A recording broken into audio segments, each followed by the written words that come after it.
Olá pessoal do YouTube, eu sou o Regis do canal Como Sobreviver e eu queria começar esse vídeo lembrando o pessoal que não assiste o canal.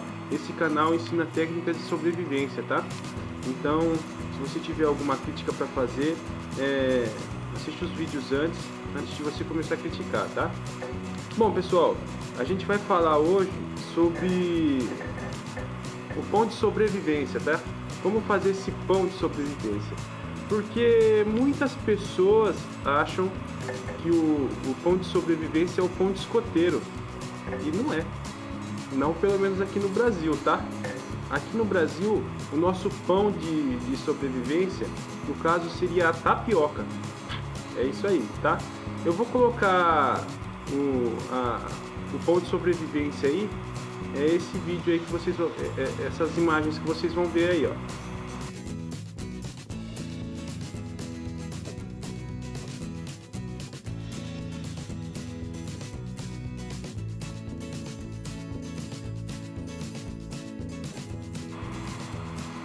Bom pessoal, e agora a gente vai partir para como é feita a produção, tá? Da farinha da tapioca, e depois a gente vai aprender a fazer a tapioca, tá? E também tem até uma receita de pizza de tapioca aí nesse vídeo aí, tá? Mas por que se trata disso? Bom pessoal, metade do trigo que a gente tem, muito mais da metade do trigo que a gente tem aqui no Brasil, a gente exporta, tá? A maioria do trigo que a gente tem aqui no Brasil vem da Argentina, tá? A gente não produz grande quantidade de trigo e por isso esse pão de sobrevivência que o pessoal faz, que é o pão de escoteiro, ele não é tão viável, tá? E a gente vai aprender a fazer esse daí com a tapioca, porque aqui o que mais tem é mandioca macaxeira, tá? Então, no nosso país inteiro, de norte a sul, tá? Desde lá dos Pampas até lá no norte, lá tem tudo. Todos esses lugares tem a mandioca, tá? E vai ser muito interessante. Vamos lá. Bom pessoal, além do nome do pão de escoteiro, tá? Eu conheço esses três nomes. Pão de escoteiro, tá? Que ele é feito com trigo. Pão de sobrevivência, tá? E pão de caçador. Esses são os três nomes que eu conheço, tá? São relacionados a esse. Bom pessoal, esses três pães que eu falei são os mesmos, tá? É o mesmo, tá? Eles são feitos à base do trigo.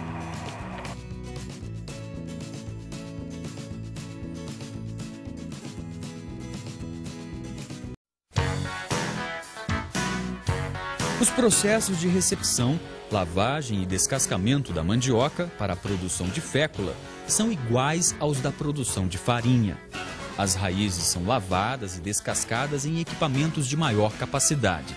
Um ponto importante a se observar é que no descascamento a entrecasca deve ser mantida, porque essa parte da planta também possui fécula e com a sua retirada o rendimento da produção seria menor. Depois de descascadas e lavadas, as raízes vão para os raladores. Essa operação tem o objetivo de transformar a raiz numa massa fina. A ralação para a produção de fécula é feita com adição de água, diferente da realizada no processamento de farinha. É uma ralação mais intensa, sob maior velocidade de operação. O ralador tem lâminas com serras mais finas e mais próximas umas das outras.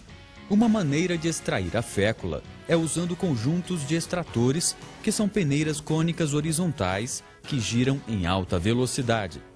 O bagaço fibroso, praticamente sem fécula, que é separado durante a extração da fécula, pode ser aproveitado como ração animal.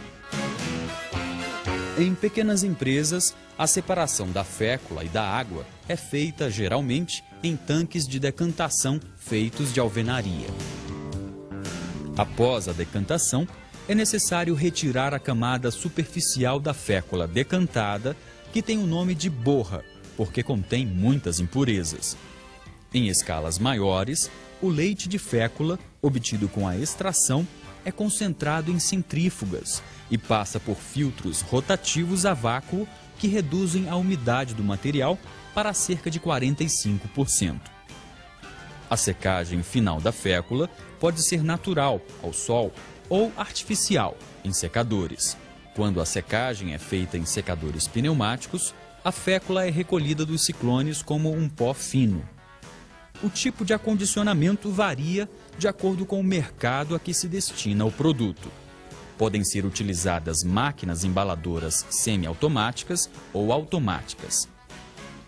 Quando a fécula é comercializada em embalagens de 25 ou 50 quilos, são utilizados sacos de papel tipo Kraft.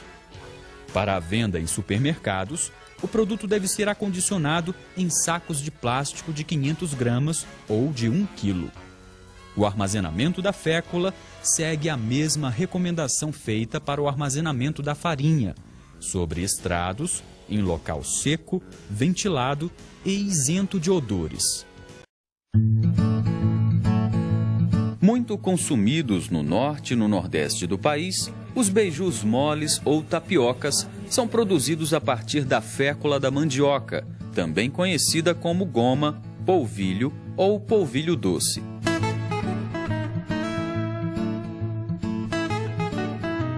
É muito fácil fazer a tapioca. Além da fécula, usam-se apenas água potável e algumas pitadas de sal. Tem sido crescente o uso de derivados da mandioca na mesa do consumidor brasileiro.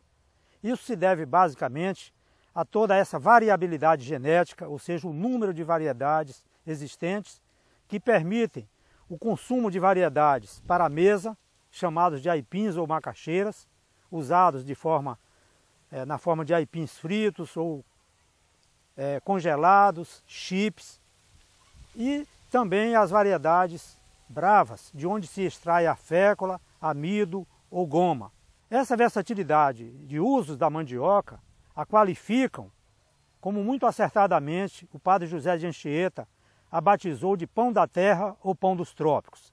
Nos dias de hoje, podemos seguramente afirmar que a mandioca é a raiz do Brasil, uma riqueza ainda muito pouco conhecida. Dobradas ao meio ou em formas de panqueca, as tapiocas podem levar apenas manteiga ou recheios de queijo, calabresa, banana, frango, coco e brigadeiro.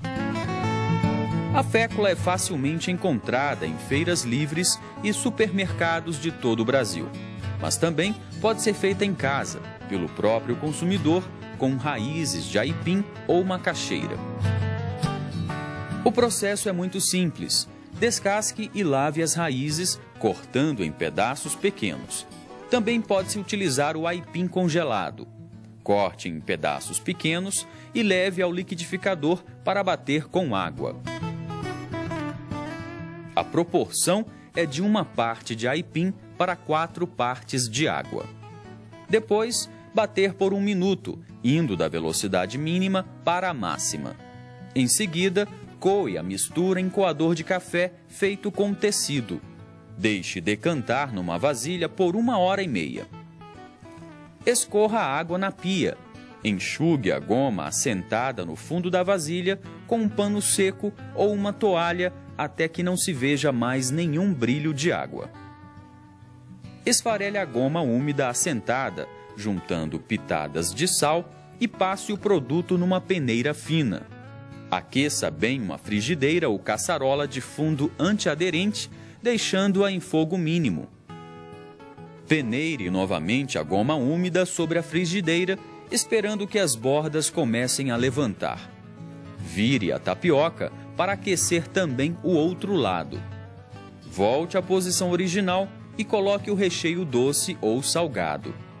Dobre ao meio como um pastel ou enrole como uma panqueca. Outra opção é usar a tapioca pronta com recheios feitos geralmente para pizza. Leve o disco de tapioca ao forno numa forma. Em pouco tempo, assim que os ingredientes aquecerem e o queijo derreter, está pronta a pizzaioca.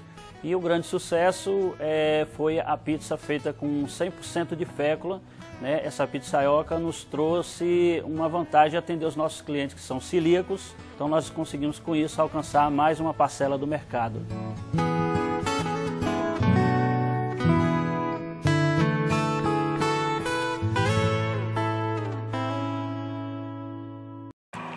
Se você estiver pensando em como vai fazer um ralador no meio do mato, é com essas imagens aqui que eu vou mostrar para vocês, tá? Só que você vai precisar ter um martelo e um prego.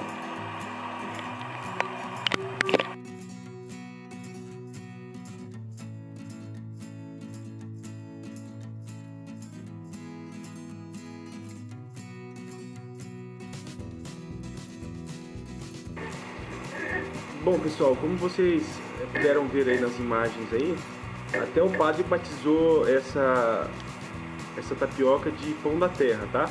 A mandioca e a fécula da mandioca de pão da terra.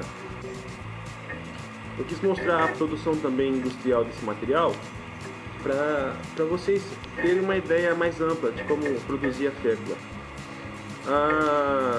Todo mundo consegue produzir a mandioca, tá? Ela é muito fácil de produzir, pega muito bem, tá? O terreno também não precisa ser muito bom e não tem segredo, galera, tá? E sobre essa questão do pão, né? Eu acho que o pão de sobrevivência, o pão de caçador, o pão de escotismo, aqui na nossa região, no nosso país, deveria ser o pão de tapioca, tá? No entanto, que os índios fazem o beiju, tá? O beiju também é a tapioca, tá? E você pode ver aí como essa alimentação vem desde os primórdios, né, dos nossos ancestrais aí, da população indígena que já vivia aqui há muitos e muitos anos, tá? É um conhecimento bem legal. Esse vídeo foi retirado da Embrapa também, como vocês podem imaginar, tá? A pesquisa que eu fiz foi bem legal, foi bem ampla, e eu sugiro a todos que vocês assistam os canais da Embrapa aí que tem aí no YouTube, tá? Pra saber um pouquinho mais, porque eles ensinam pra caramba sobre autossuficiência e sustentabilidade, tá? E produção sustentável. Bom, pessoal, no mais é isso tudo. Espero que vocês tenham gostado do vídeo. A gente vai ficando por aqui e até a próxima. Falou, tchau, tchau.